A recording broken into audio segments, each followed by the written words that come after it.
Hi hello ನಮಸ್ಕಾರ ಸ್ನೇಹಿತರೆ, ನಾನು ನಿಮ್ಮ ಪ್ರೀತಿಯ ಸಹನಾ ರಮೇಶ್ ಕುಕಿಂಗ್ ಬ್ಲಾಗ್ಗೆ ಸ್ವಾಗತ. ಯಾರೆಲ್ಲ ಇನ್ನೂ ನನ್ನ ಚಾನಲ್ನ ಸಬ್ಸ್ಕ್ರೈಬ್ ಆಗಿಲ್ಲ ದಯವಿಟ್ಟು ಸಬ್ಸ್ಕ್ರೈಬ್ ಆಗಿ ಹಾಗೂ ಬೆಲ್ಲೈಕನ್ ಮೇಲೆ ಕ್ಲಿಕ್ ಮಾಡೋದನ್ನು ಮರಿಬೇಡಿ.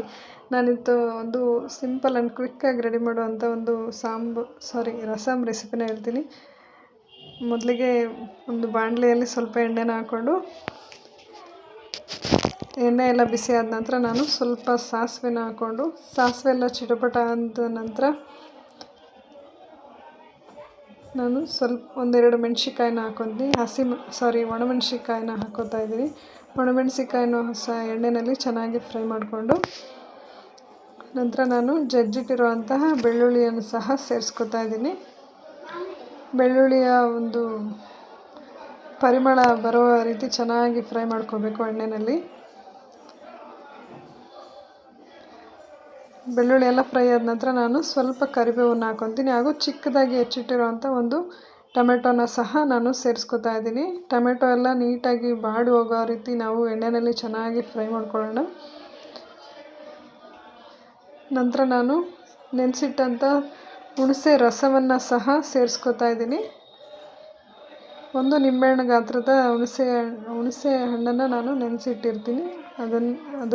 ಅದರ ರಸವನ್ನು ನಾನು ಸೇರಿಸ್ಕೊತಾ ಇದ್ದೀನಿ. ಸ್ವಲ್ಪ ಎಲ್ಲ ಕುದಿ ಹತ್ತಿದ ನಂತರ ನಾನು ಇವಾಗ ನೀರನ್ನು ಸೇರಿಸ್ಕೊತೀನಿ.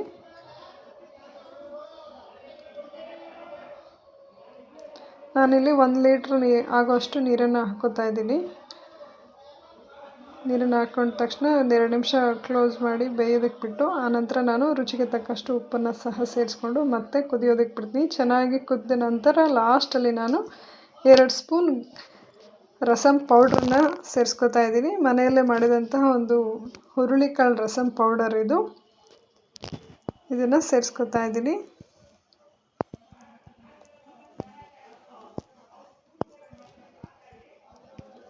ರಸಮ್ ಪೌಡ್ರ್ ಹಾಕಿದ್ರ ನಂತರ ಸುಮಾರು ಒಂದು 5 ನಿಮಿಷ ಚೆನ್ನಾಗಿ ಕುದಿಸ್ಕೊಂಡ್ರೆ ಸಾಕು. ಬಿಸಿ ಬಿಸಿಯಾಗಿ ರುಚಿಯಾಗಿ ನಮಗೆ ಹುರುಳಿಕಾಳು ರಸಮ್ ರೆಡಿಯಾಗುತ್ತೆ.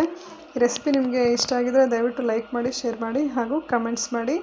ಈ ಒಂದು ಚಳಿಗಾಲಕ್ಕೆ ಈ ರಸಮ್ ತುಂಬಾ ಸೂಕ್ತವಾದದ್ದು. ನಿಮ್ಗೆ ಇಷ್ಟ ಆಗಿದರೆ ದಯವಿಟ್ಟು ಲೈಕ್ ಮಾಡಿ, ಶೇರ್ ಮಾಡಿ ಹಾಗೂ ಕಮೆಂಟ್ಸ್ ಮಾಡಿ. Thank you.